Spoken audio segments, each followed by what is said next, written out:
L'intention de Dieu est de constituer un royaume de sacrificateurs.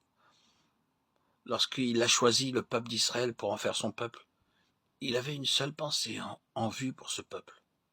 C'était de faire d'eux un royaume différent des autres royaumes de la terre. Ce royaume serait un royaume de sacrificateurs.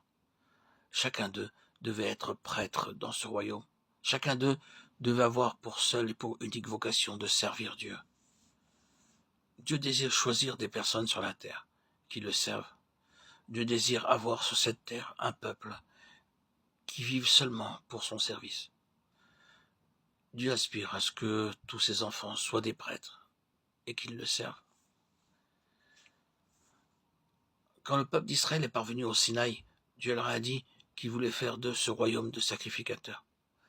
C'est une chose unique dans les annales de l'histoire de l'humanité. La Grande-Bretagne était reconnue pour être une puissance maritime, les États-Unis comme une nation forte dans le domaine économique, la Chine comme ayant une civilisation fort ancienne et l'Inde pour sa sagesse. Or, nous avons ici un royaume connu comme étant un royaume de sacrificateurs. Dans ce royaume, tous les hommes et les femmes servent dans la sacrificature. Jeunes comme plus âgés, tous sont prêtres. Quelle que soit la profession de chacun, il doit apporter sa contribution pour servir Dieu. Dieu a donné au peuple d'Israël 10 commandements.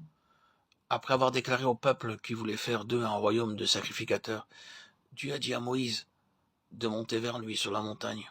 Là, il voulait écrire les 10 commandements sur 2 tables de pierre pour les donner au peuple d'Israël. Moïse est resté 40 jours sur cette montagne, et Dieu écrivit sur les tables de pierre ces 10 commandements. Le peuple d'Israël a fait un veau d'or. Alors que Moïse était sur la montagne, le peuple se trouvait au pied de la montagne. Voyant qu'il tardait, ne sachant pas ce qui avait pu lui arriver, le peuple dit à Aaron, « Allons, fais-nous des dieux qui marchent devant nous. » Aaron les écouta et recueillit beaucoup d'or, qu'il façonna pour en faire un veau d'or. Ils adorèrent le veau d'or et dirent, « Voici vos dieux qui vous ont fait sortir du pays d'Égypte. » Alors ils ont adoré l'idole. Le peuple s'assit pour manger et pour boire, et il se leva pour se divertir.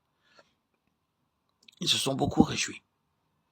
En ce jour, ils ont pu voir de leurs yeux un Dieu tout en or fondu. L'être humain a sa propre conception de la divinité.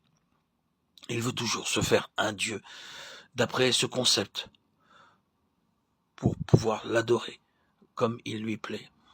L'homme aime adorer le Dieu qu'il s'est fait de ses propres mains. Et il ne veut pas reconnaître l'autorité de Dieu sur la création.